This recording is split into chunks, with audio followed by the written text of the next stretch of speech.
Hello. Hello? Yeah.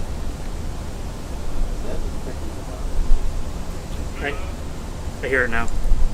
Yeah. Everybody can hear us, right?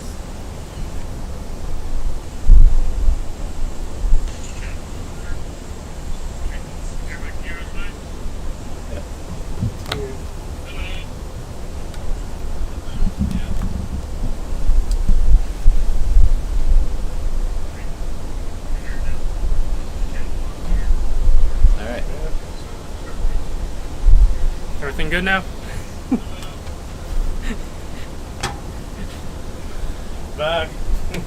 All right, we're back after some temporary technical difficulties. The lunch and learn is Resumed. back to have lunch and learn. Yeah. Sure. So once again, I'm Michael Verdi. I'm the MedSec intern. I'm William Alber. I'm the CARSec intern. I'm Kaya Overholtzer. I'm one of the deeper interns. I'm Ian Eubanks. I'm the other DFR intern. And this is our last stream. We're here to talk about and summarize our projects throughout the summer. So I guess I'll start. So medical device security, as I've discussed before, has ranged from just talking about regulations on how devices are defined and classified by different organizations in the EU and the US, all the way to different specific security controls that are supposed to be implemented by manufacturers of their device, ranging from access controls such as having a password if you're trying to get into a portal or trying to use an app, to encrypting data on all of your all the information that a device collects. I've had to explore general regulations. So, what a class 1 risk device is, what a class 2A, 2B, or a 3 is, where those lines are drawn. Different systems that manufacturers have to implement. So, a risk management system where they have to take into account the risk, the control, how that affects the device, how prevalent the risk is, how severe the risk could be if it was, if it came to fruition. What type of systems that risk will exist on. It might exist on a Windows machine, but not a Mac machine if it's a software or a portal. I had to discuss, making incident response plans once your device is out there. How are you going to log, interactions your device has? How are you going to collect those logs? Where are you going to store those logs? What are you going to log? Are you going to log everything? Do you have to log, just, when someone logs in? Do you have to log every action the device does? How, manufacturers are supposed to balance, usability and security. If your device is super secure, but it's a pacemaker and it doesn't monitor your heart, well, it really doesn't help you in anywhere. You just have a really secure, pacemaker in your heart. You need to find that balance of functionality and security. I learned about DIGA, the German initiative to make software a prescribable device, where you go to your doctor and you say, "Hey doc, not feeling too good." Right now it's a lot of mental health things. So you get diagnosed with depression, you get a prescription to an app, and you go on the app and you go like, "I feel this way today," or this way, and it gives you solutions and ways to take care of yourself. I had to discuss software as a medical device. So general software, how is it defined? What way is the software implemented? What functions does it have to do? When the software has to be updated? What level of threat testing and vulnerability assessments you have to do? I actually got to classify a device near the end of my internship that for a client, and I had to take into account all of this. Where the line was drawn, it turned out to be a relatively low risk device. It did a lot of measurements, but not a lot of actually, like monitoring, a heart or something. It, worked in tangent with other devices. So it didn't have to go through a strict, security, but, there's still a whole thing since it was a portal and an app you could use. You had to, take into account the data it collects, why you're collecting that data. You have to have a justification for that. How much, of what you're doing has to be logged, why you're logging it, a way to, respond if the app gets hacked, how you're going to protect the data, or, do an investigation such as, Kaya and Ian looked into, on the on whatever was stolen or whatever was, put into the device, the software. So it was a broad range of topics that had to be explored, and for 3 months, I think it went really well. I got to get hands-on with the MDR, the Code of Federal Regulations 21 passed today, security, and general regulations across the whole device lifecycle, from the moment you're like, I want to make a device, to the moment you're like, I'm going to retire the device, where each stage of security had to be implemented, where systems had to be developed, where they had to be finalized, why they had to be finalized, how much evolution they had to undergo, how companies are supposed to operate with a device such as a CAT scanner that operates in a hospital for decades at a time. There's only so much security you can do, but you have to keep that in mind. What components they're trying to move away from, or they have to put security on, especially as more devices become internet connected. The threat landscape went from you had to get into a pacemaker to now you can hack a pacemaker just by walking down the street. What security they have to implement there. So it's really good. It's really fun. A lot of work. Was there any part that you enjoyed more than anything else, or you enjoyed the most? I think I enjoyed learning about the security controls that have been implemented a little bit more than reading the legalese of legislative documents. But it was fun the entire time. Learning about how they define risk, I think, is a really interesting part of this internship that not only applies to medical devices, but I'm sure it applies to cars, or just any device really. How you can assess and how you're supposed to manage that risk really, I think, carries over through all of cyber. True.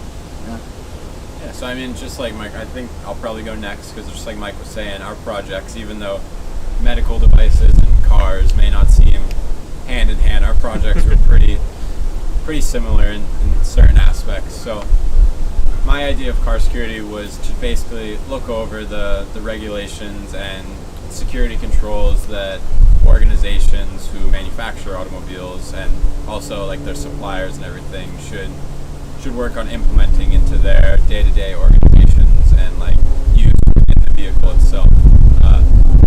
So starting out, like, know anything about car security within the car, like the Bluetooth or the infotainment system or the satellite, and these two things, they can talk to each other, and that's where the cybersecurity risks sort of pose, because it's been known for a while that you can plug into a car and you can do things to it, and that's technically considered car hacking, but a lot of manufacturers and certain like elites within the world of car penetration testing don't consider it actually hacking the vehicle unless you're remotely hands-off, nothing's interconnected in the vehicle, it's just you and a connection somewhere. So that's where the threats pose, is when you have the external networks and the internal networks communicating.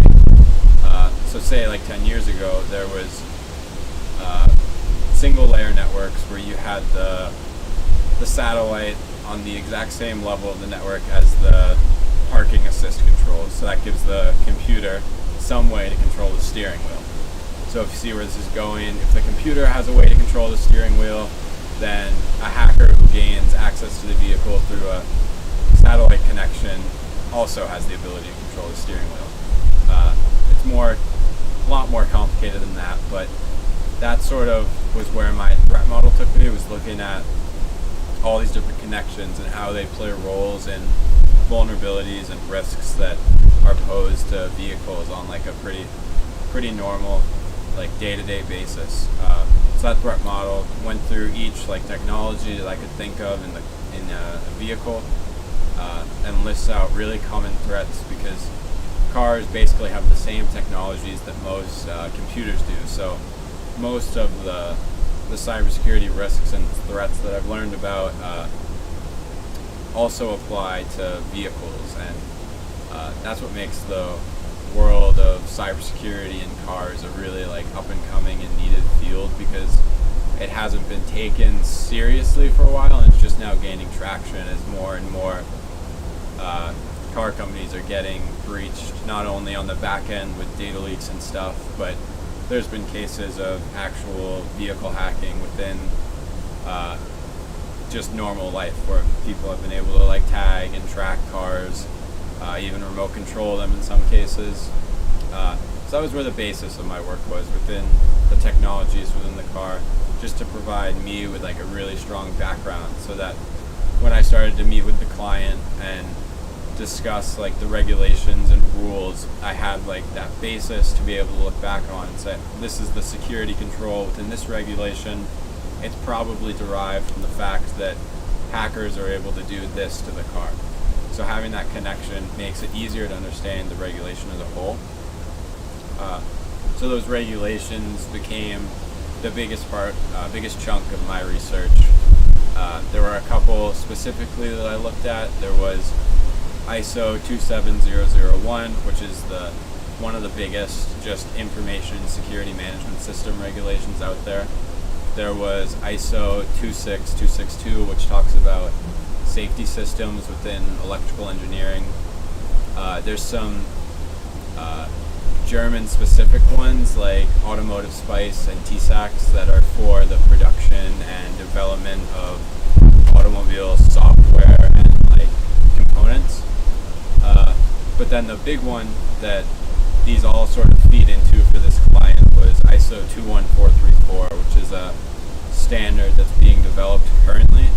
It should be released fairly soon to the market of car manufacturers, but this talks about everything from production to the concept of a component, to incident response for that component, to the decommissioning of it 15 years down the line when it's not used in any cars anymore. And it talks about all these things within terms of cybersecurity and risk management.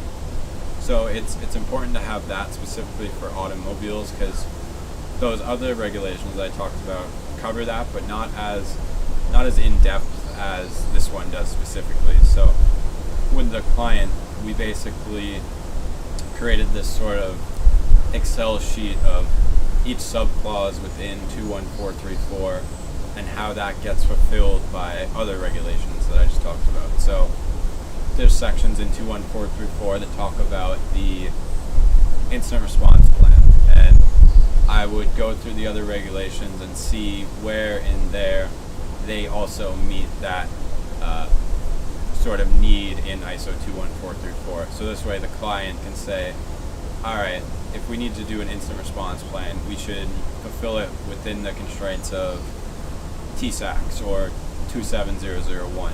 This way they can be as sort of efficient as possible when covering their bases for compliance, which is important to them because they're a fairly smaller company who wants to keep things like flowing on a day-to-day basis. They don't want to have to take time out of their day-to-day IT staff to update and sort of implement all these regulations.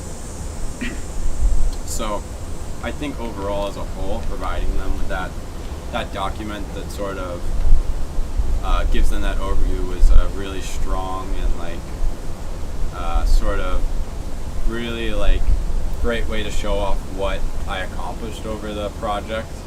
The 12 weeks, I would say about 8 of them were spent on these regulations. So it was a fairly long and I don't want to say tedious, but regulations are not necessarily page turners. So looking through them every day became a little tedious, but the project as a whole, I think, was a great experience for me and definitely provided me with a lot of great sort of stepping stones for the next steps in my career and stuff. Now, you talked about looking at all these regulations. Would you say these regulations are just like a giant game of catch-up? Like they're kind of just the car manufacturers and regulators realize, oh dang, people are starting to hack our cars. We got to figure something out real quick. Yeah, so there was a really big hack in 2015 with Chrysler where they were able to take control of almost every, I would say there were about 12 to 15 models of vehicles that they were able to track and remotely control from anywhere, as long as you had a connection to the Sprint network, because with the Wi-Fi hotspot in the car, they left all the ports within there open. Oof. So anyone could just connect and browse through the sort of file system, which also gave anyone who connected admin privileges right off the bat. So there were a couple things they needed to fix. That happened in 2015, and in 2016, ISO 21434 started being developed. So no one has said that there's a direct relationship, but I would assume that hack sort of within a year, a new document just starts being formed. Yeah. I think there's a bit of correlation there. Yeah. I would also like to ask the same question I asked Mike. Is there any part that you enjoyed very much, or just like favorite part that you had during this? Yeah, I mean, the regulations were interesting, but I think my favorite part is actually looking at vehicle hacking in general, because the penetration testing that gets done is really sort of hardware oriented, which isn't seen a lot in normal penetration testing. It is, but not as much, whereas vehicle penetration testing, they tear down the entire vehicle and then diagram and make threat models and everything. So that was pretty cool to see that process. Cool. So I guess it's our turn. Great. So last time we left you guys, we started talking about kind of getting on to hands-on work and explaining kind of what our thought processes were and what we wanted to accomplish. So I think that we've done a pretty good job up until this point, if you tuned in previously, of going over why we did this.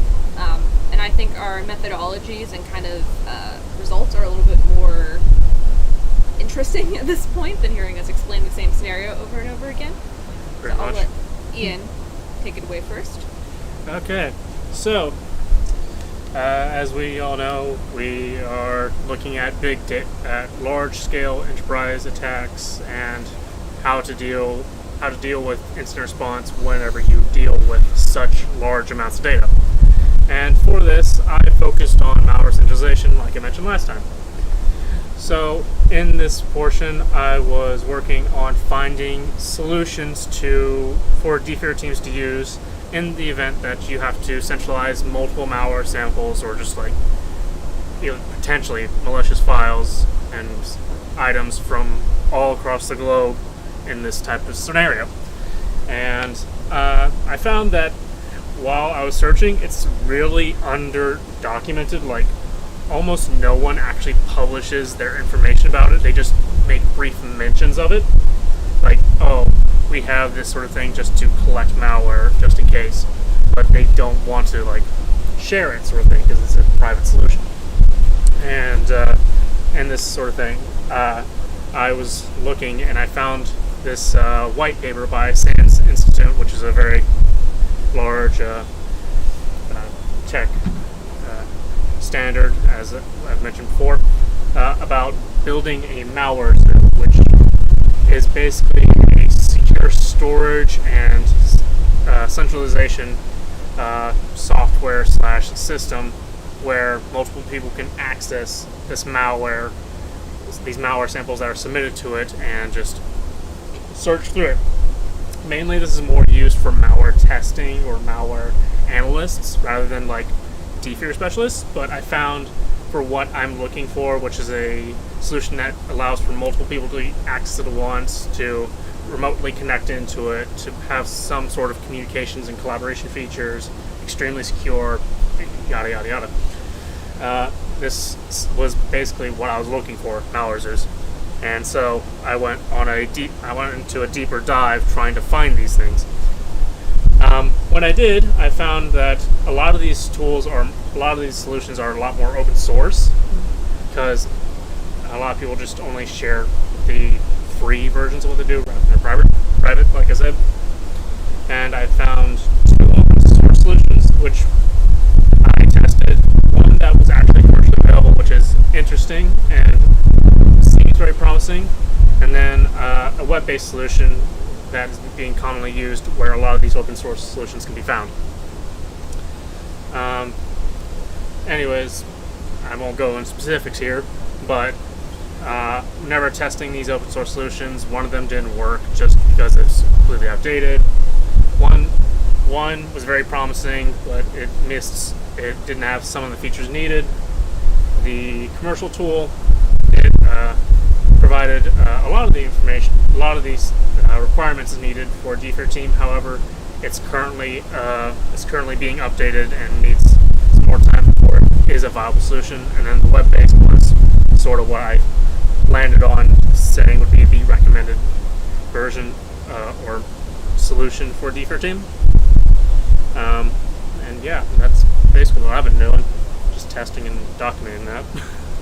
Yeah, so when we made our original document, one of the things that we kind of had to grapple with and figure out was that we made the document in mind as a to-do guide versus not a how-to guide, with kind of the assumption that anybody who's looking at this already understands how you image a computer, how you do forensic analysis, how you look at log files. We were trying to come up with something that would actually be beneficial, potentially for somebody dealing with a case on this scale.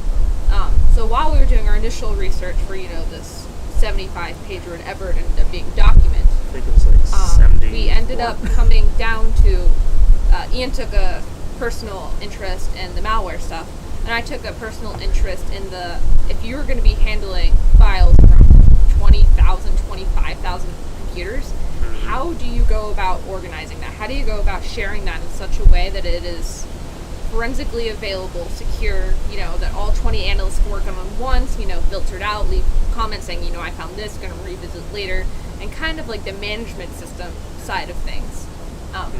I did some research. I couldn't find any tool that could fulfill every single one of those standards. I found a bunch of tools that could fulfill one, so my original idea is, I'm going to make my own custom Linux ISO, I'm going to throw all these tools on, it's going to be great, it's going to work. Not really. So a lot of the tools did work very well on their own. The issue became that enabling one tool disabled another, that the configurations required were very meticulous and weren't practical, that if you have a very short time frame and you have a company on the line saying, fix this ASAP, definitely not doable. So with this, I was then kind of informed of this new up-and-coming tool by a professor here at Champlain College. I looked into that tool, seemed great, ended up being a dead end just because the company was not very good at responding to any emails, unfortunately. Support team lacked. So I ended up getting kind of changing gears. I abandoned the paper kind of temporarily, and ComCode and MCSP asked me if I could create them a forensic write-up for the Nso Pegasus Spyware. For those of you who aren't aware, Nso Pegasus Spyware is the first ever confirmed piece of malware that can infect an iPhone hands-off completely, meaning that you don't have to download anything, that they could just send the malware to your phone and you would never even know. For those of you who follow anything to do with Apple, this is a very big deal, as Apple's kind of key selling point at this point in time is we're more secure than Android. And up until this point, that had been proven to be very true. So what ComCode asked me to do was kind of break it down in 2 areas. So I was supposed to read all the forensic reports put out by, Amnesty International, Citizens United, and all that stuff, and kind of break down each individual artifact about how it happened, why it happened, from the 100-page reports that they had written down to about a 10-page document of just like key findings, so that they could pass it around, a ComCode, get a good idea of what's going on and what to look for. My other assigned thing was to create a non-technical PowerPoint or presentation to show to clients, because ComCode's had a decent bit of people calling in concerned about how do I know. So I also broke it down and made a presentation of just like, this is what you need to know from a non-technical perspective. you know, you don't necessarily have to worry about it, so on and so forth. Just as kind of, again, something that ComCode can hand out and distribute to make their clients and other people feel a little bit more secure in their being. So I think that a lot of people were kind of shaken by this kind of initial discovery, and I actually really, really thoroughly enjoyed doing it. I don't know how much I've talked about it, but I love anything to do with mobile devices.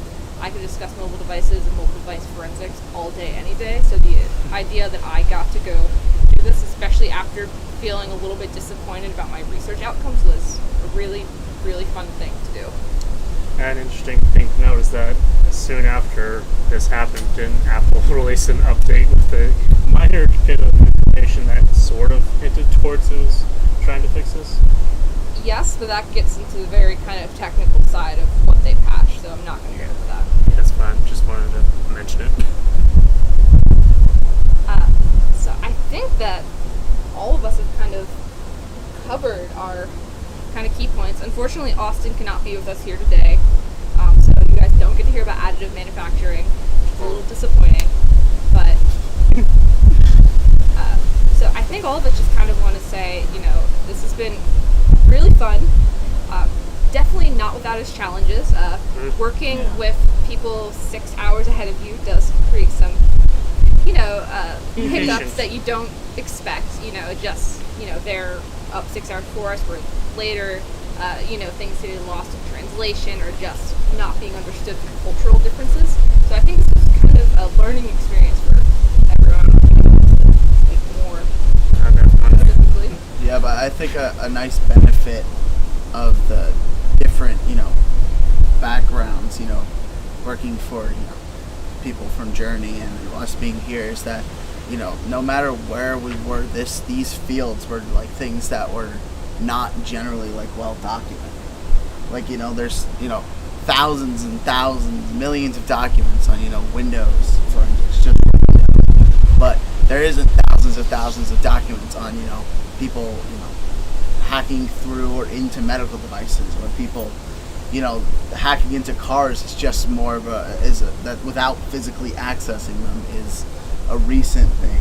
Big data is like, with the emergence of like the cloud and, these giant companies, working everywhere at once. It's just like a new thing that all these are like, topics that have always been prevalent but haven't been explored because there just hasn't been a need.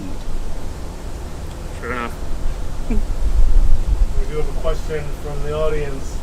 Did you get from Aaron the Grave? Did you get to looking at the source code of the Pegasus spyware? I have not. Aaron might know otherwise, but I have not seen anything released on the source code. I know that Amnesty International, who released the initial forensic report, only had access to Pegasus because they had something like 30 different activists, reporters, journalists from other countries come to them directly and say, I think something weird's going on with my phone. I don't know if anybody, unless something's changed in like the past 24, 48 hours, has actually gotten a hold of the source code in any way. And what would you tell someone, or what classes, courses, stuff you've done helped you prepare for this internship? Who wants to go first? So, I know for me personally, two classes that really helped were the sysadmin class course, sysadmin 1 and 2, and ethical hacking, because the sysadmins the classes gave me a good understanding of how, if you have a device, we would use Active Directory server, how you're supposed to approach, taking logs, or securing, endpoints, or encrypting certain things, or figuring out where a problem could be, that it hasn't manifested yet, but trying to anticipate that. And penetration testing helped. My ETHAC class helped get the other side of that, where it's like, okay, if you're trying to do a risk analysis of a pacemaker, well, you have to try to get into your pacemaker to figure out where the threats will be. You can't just go, it looks safe, I couldn't find it on Google, so we're good.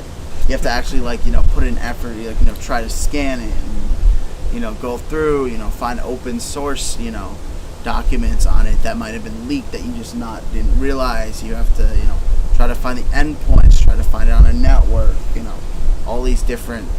It helped get both sides of the perspective. That helped me, figure out these systems that they're trying to implement. Yeah, I think for me the best class that helped me was the network protocols, because the sort of internal network of the car works on pretty old protocols, like from the 80s and 90s. So understanding like what each bit within that sort of string of characters that it sends, which is what that class is all about, helped me understand sort of when reading through all these technical documents, like, all right, this is this, and then you can sort of create like a sort of pattern and figure out, break down, because there's a lot of like inside language that gets used in all these communities. So like once you understand the basis, you can really go about and understand like any of the documents that you look at. Sounds like someone needs to update that. Yeah. Yeah, so obviously all my baseline forensics classes were giving me the baseline to know forensics and how it works. But the most specific class that I really found myself going back at and looking at my notes for was I took a 1-credit class on just Linux forensics. And that class ended up being entirely let's look at logs. So when we were making the document, one of the biggest parts of the document that actually ended up being the longest was log analysis, and then with indicators of compromise, threat hunting. And I was pulling so heavily from that class going, because a part of things, like I said, was a to-do list. So we were putting down common artifacts and like, if you see this, that's not a good sign. I was pulling from those notes going, oh yeah, I remember, we talked about this in class, like that, if you see this, not good, probably, bad indication, because prior to this, I hadn't done any major log analysis. Although digital forensics and cybersecurity have a decent bit of overlap, we all kind of take the same classes, we really kind of split off before digital forensics can dive into the log analysis things otherwise. On my end, I was doing the research and documentation for malware analysis and the IOC hunting, so of course the malware forensics class led by Ollie Hottie, shout out, was definitely used a lot when I was doing my research and documentation. I think also some of the information from like sysadmin, like you said, and some of the others, and network forensics was also used, because a lot of what malware does is just attacks all these things, and it's just you know where it's going, how to see it, sort of thing. And we're gonna give a minute maybe to get any last questions, and then yeah. Just want to thank ComCode and the Leahy Center for giving us this opportunity. I thank Champlain for giving us all this great knowledge for us to bring into this. Even though we didn't have specializations in each of the topics, it really gave us a good jumping off point to then figure out all these interesting topics. Yeah, make sure to follow us all on LinkedIn. Yeah. Our information should be in the description below. And don't hesitate to reach out to us on LinkedIn with any questions that you have on each of our topics. Yeah. Thank you everyone for tuning in. This is the last Lunch and Learn with the MCSP interns minus Austin. For this, at least, run, maybe next year there's going to be more. Yeah. So, yeah. And I want to say thanks, everybody, and see ya. Thank you.